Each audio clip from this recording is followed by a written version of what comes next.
Hi everyone, what's up? It's Bliss. How are you guys? So I wanted to do a video.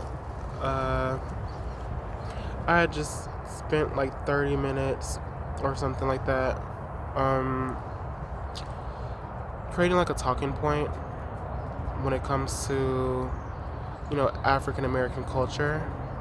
And this is specifically African American culture or black culture. Um, and, the different, things about it that we could do better with, do better, and blah. So what I was talking about was, you know, the black man and his role inside the family, or inside not just the family, but the actual, people and our people, and his role as a black man in our society as African American black people. I mean, it's a subject that people don't like to talk about outside of spaces like YouTube, or outside of spaces like what's it called, like social justice spaces. They don't tend to want to talk about, on a serious note, uh, our roles as a people, individually, as a man, woman, the gays, the transgender, queer. I mean, oftentimes they leave, queer and transgender and gay out because, they assume our people are just procreating, and the only way to get procreation is through a man and a woman that are straight. But, you can actually be gay and have your own children. You might not be able to have the same two seeds or the same seed as your husband, but you both can have children. Um, the sacred art of alchemy and how you mix two chemicals together to get a stronger reaction. So, being straight and having a man and a woman is very powerful to be able to create a child. You know what I'm saying? Especially if those people are, educated, that they have, maybe unique abilities, or, whatever it may be. I mean, I wouldn't want to throw the bad at anyone, but, if you have two special, unique people that make a child, now that's special, that's amazing. Now, every time that someone has a child, I don't care what no one says. Every child is not made special. Every child will become special. They'll be told they're special, hopefully. But oftentimes, everybody don't have special kids. Everybody don't have abilities to overthink the president or overthink someone that's talking at them. You have a listener, you have a follower, and you have a watcher. Now, I'm just listening to the teacher because I'm trying to understand. I'm following the teacher because I think I'm the teacher. You think you're too grown, you're the follower. You're trying to be them. Now, the watcher is just trying to understand how they can move forward, their role in society. So, like I said, roles in society and black culture specifically, because that's what I'm focused on as a black person. We have the man, the woman, and we have, transgender, queer, hermaphrodites. So, like I said, when you have a child and with a man and a woman, and they have unique abilities, they have, high intellect, or maybe they can, maybe they can manifest very well. Maybe they're like me and they, deal with the air or the wind or the animals, or have a green thumb, whatever the ability may be, however blessed they may be. That should be number one on our list today as a culture, and that is straightening up the fact that, you know, people, we don't need children. It was never gonna. We're number 2 in the world, baby. There's 75% Asian, and there's 24% African or black, and there's 18% or 19% European or white. So we're not doing bad as a population, you know. Even the Caucasians have only 17%, 18% of the world, and we have 24% of the world. Asians have, 75% of the world, I think it's like in the 70s. It changes every day, the population of the world. So they have the 70s, the highest number. Europeans are even underneath that. So I forget a lot. I forget so much the fact that, even though we have come from a people, I'm diaspora. I'm of the diaspora, or I'm of the Atlantic slave trade. I'm a descendant of the Atlantic slave trade. And so oftentimes I forget that,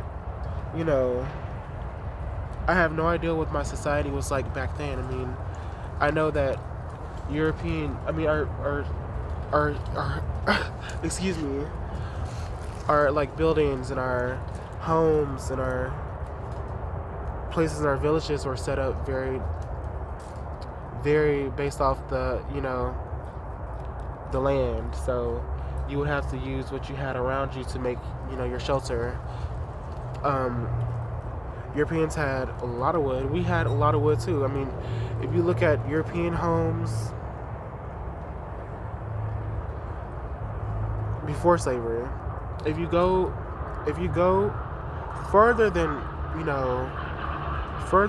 Somalia, further than Ethiopia, further than the northern countries that oftentimes get they don't oftentimes even pass for African, but you know what I mean? Of course, you wouldn't have to ask them. You would have to ask them, of course. I mean, you would either think they were mixed or, Indian, another ethnicity. But across the board of the world, we all had similar homes. Now, they had a lot of times, now, you know how, Hitler, okay, how am I trying to say this? When a ruler takes control of a territory that was enemy, they first destroy the enemy and not the territory. How they destroy the enemy is they take their knowledge, take their culture, and take their pride, or whatever holds the people together.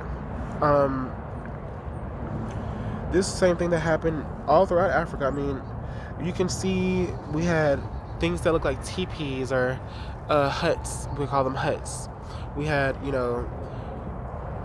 things made from, sorry, that was just some little bit of angel dust for a spell. But anyways, we had things that were made of clay because we didn't have the right firmament to be able to actually make those things, like a wooden house in some regions of Africa.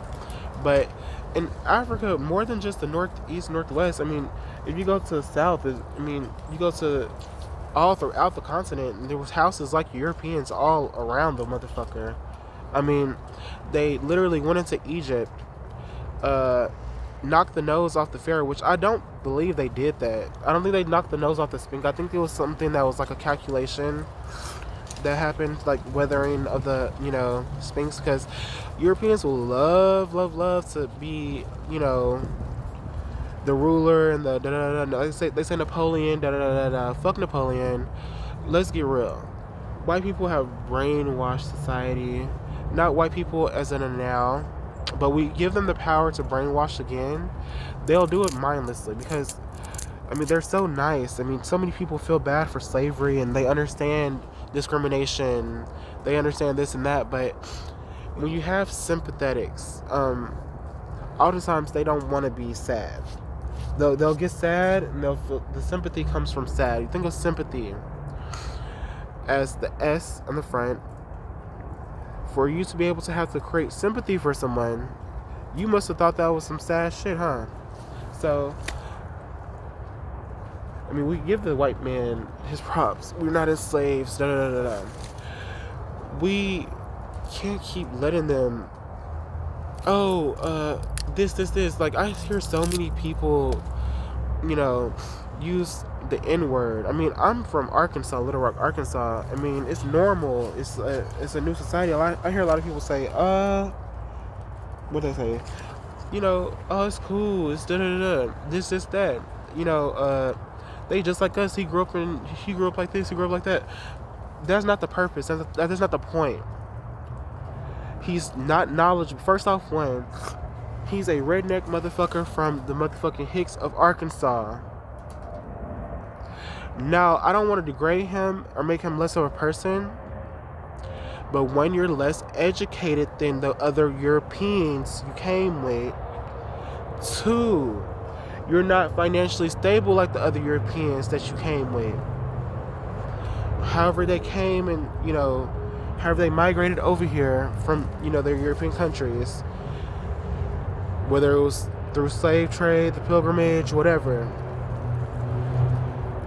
they didn't sustain anything. I mean, when you see, this is funny. When you see, I thought about this like 2 months ago. I was like dealing with,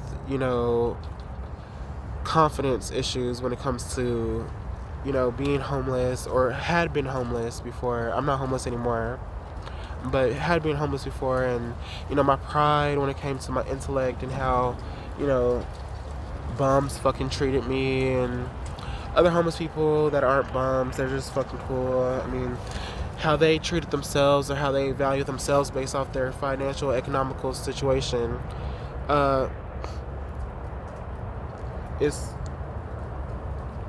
It's just like this. Okay. You're not the man to listen to. Now, you're the man we can kick it with. But you're already at a point where you don't know your history very well either, do you? So, I mean, there's a lot of people that know this, that, and that. They can go far back as their Mima. Now, go back to Europe. A lot of them can. Will they? Now, I would say from 2020 onward, a lot of Europeans are losing their culture connection, the cultural connection. We have so much history classes that have to do with white people because it's the end of the sun. They said it's funny how science and socializing work together, because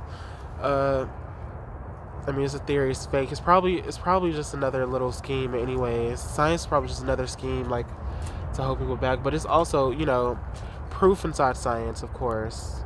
I mean, it explains things, or it creates, like, a equation. We get to call things certain things and be okay with that and agree with that together. But, sorry. I just lost my talking point. Sorry. I'm getting bit by, like, red mosquitoes. I mean, red ants so bad.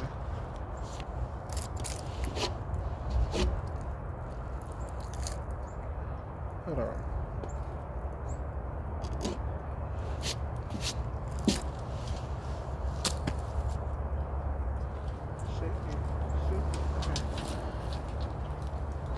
Oh my gosh, I can't believe I just did that. Anyways, I just don't feel comfortable with them saying nigga. You know what I'm saying? I mean, it's not nigger, or it's not. It's not that, but it's just to take a word that I didn't like as a child. I mean, I grew up very outcasted. I mean, I was very popular. I mean, everybody that's tall is popular, and I was also gay, so I was also always flamboyant, and people were always talking to me, trying to make funny jokes or da da da da. You know how kids do. We bust each other balls, da da da da. Now, I just didn't feel comfortable oftentimes, most of my friends are white. I just didn't feel comfortable with their friends will come in with their black friends from school, high school, and be like, "Oh, what's up, nigga?" Da, da, da, da. I remember it was this white guy named Kenny who was chilling with. It was like one or two black people over there, and I was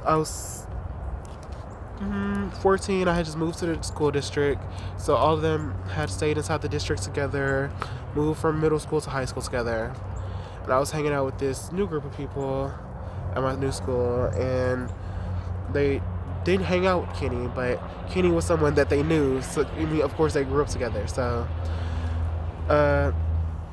he would be like, "What's up, my nigga? What's up, nigga? Nigga, nigga." I said, "Hold on." Now it itched my ears the first time he said it. The first few times he said it, and then I think he said it again, and it was just too close to comfort. I think he just said it too close to me. I think he was like more like closer to me, and I was like, "Don't say that." And he was like, "I could say that if I want to. I was raised poor." Da, da, da, da, da. I said, "I do not care. Da da da da da da da. I don't give a two care. I don't give a two care. I don't give a two care." So I've always battled with, you know, not with insecurity with being black, but, you know,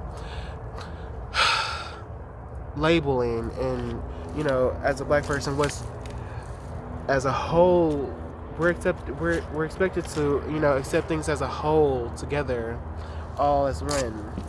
Now, I was gay, so I mean, I was able to explore my oneness without being, you know, casted with everyone else. But, you know,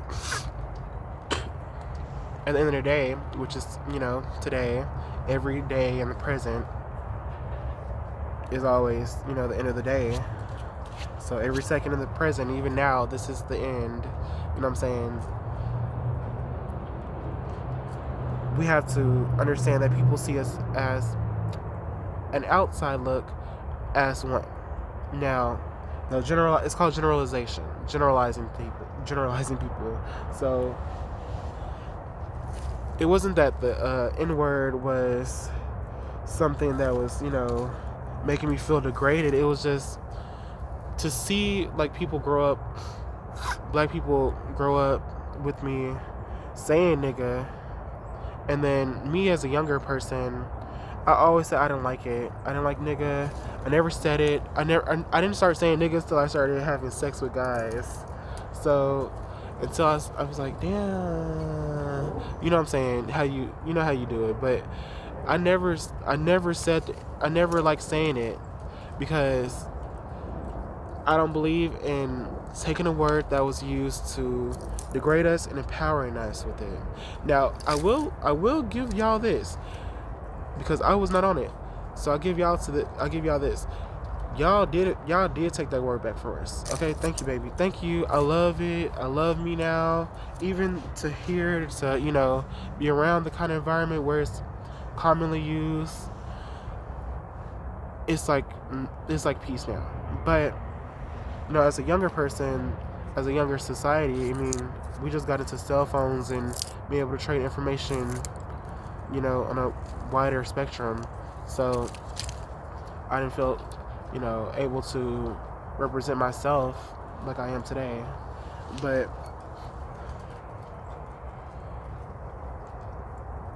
the word, it just didn't have to do shit with us. It didn't have to shit with us. I mean, it's not a shitting kind of word.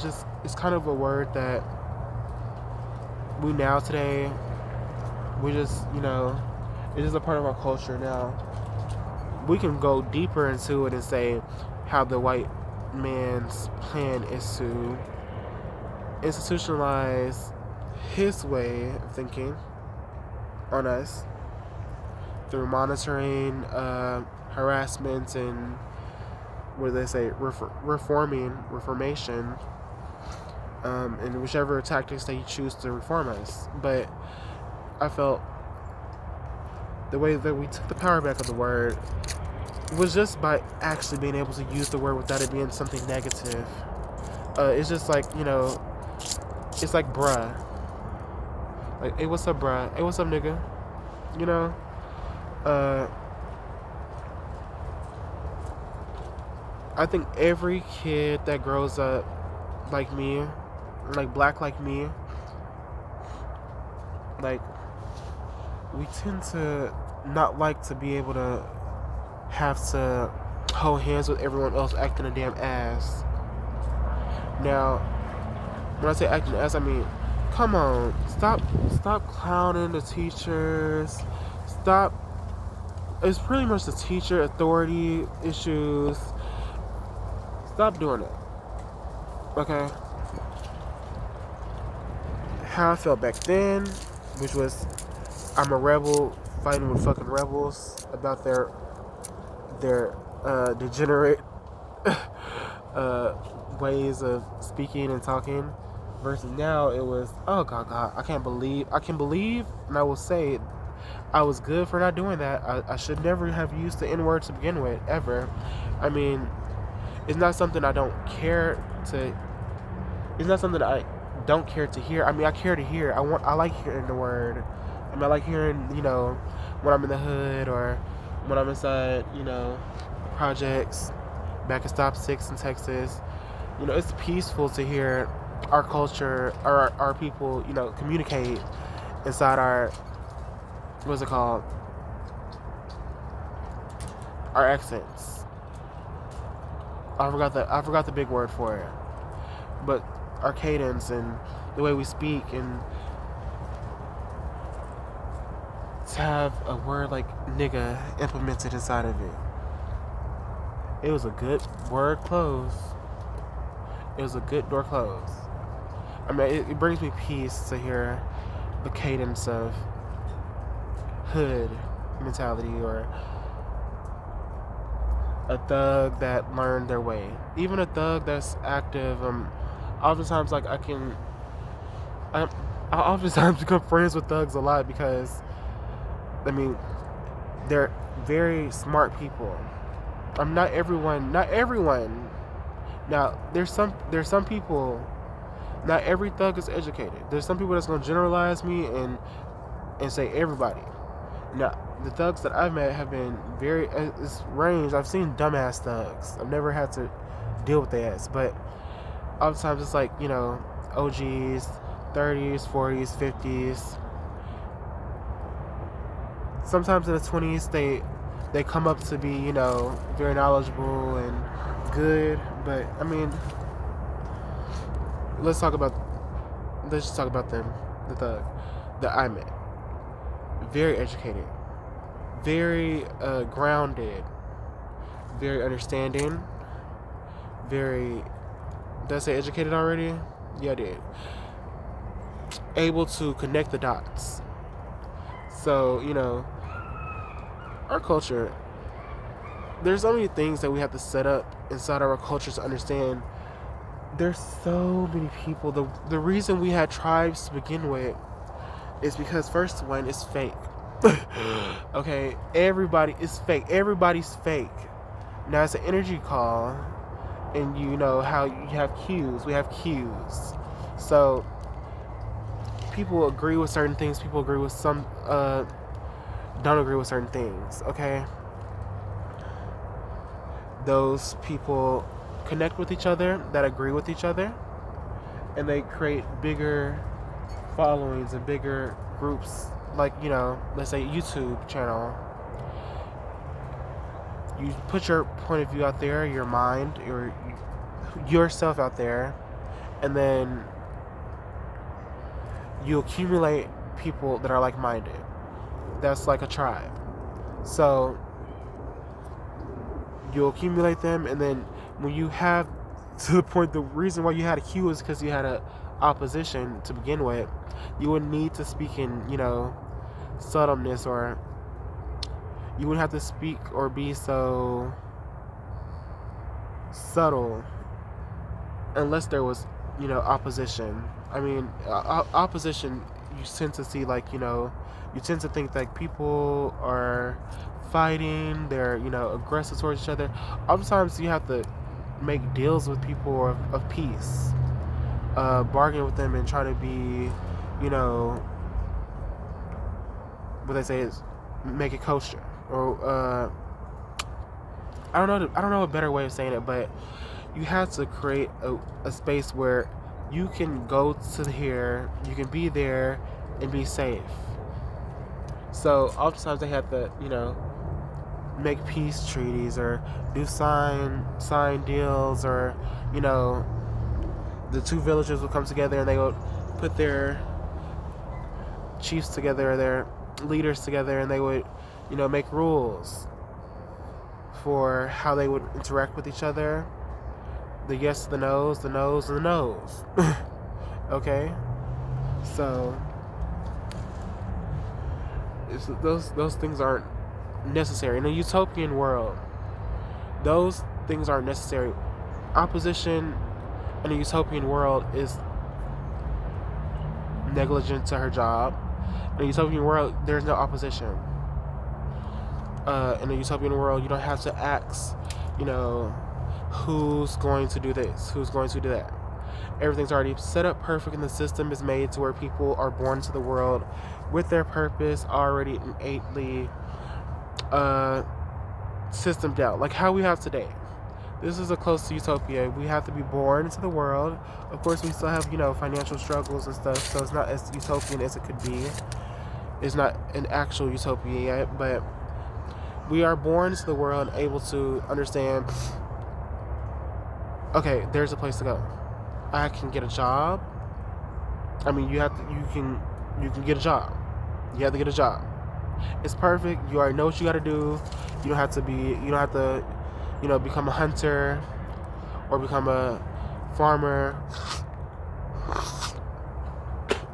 Excuse me, that's so gross. You don't have to do those things.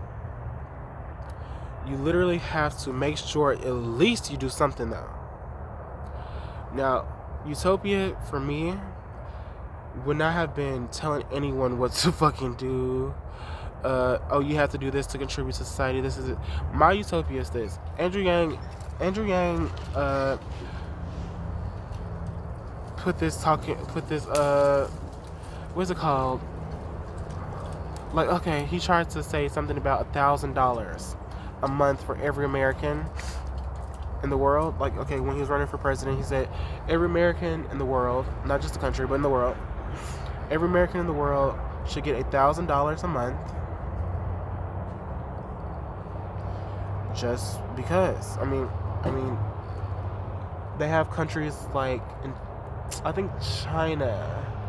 They do like rations and stuff. Like they actually have to work together. But anyways, what I'm trying to say is, let me end from that point, because I rambled on a lot, but it was just talking about the culture of our people and the different aspects, the different angles, and a few different things that have been on my mind. I might not have come to the finishing talking point or the fatality towards my talking point. I didn't win the fight, but I think I did bring up a lot of good concepts, good ideas, a lot of new ways of thinking, and this is just my introspection, or my inward thinking coming outward. So I hope you guys enjoyed this video. Please, sorry, there's so much noise back here. Please leave a comment or send me a message of any new topics or any topics that you want me to talk about. I prefer political topics. I prefer black culture topics or black culture focused topics. I prefer queer, trans, gay focused topics, and also international affairs. So this is Bliss signing out.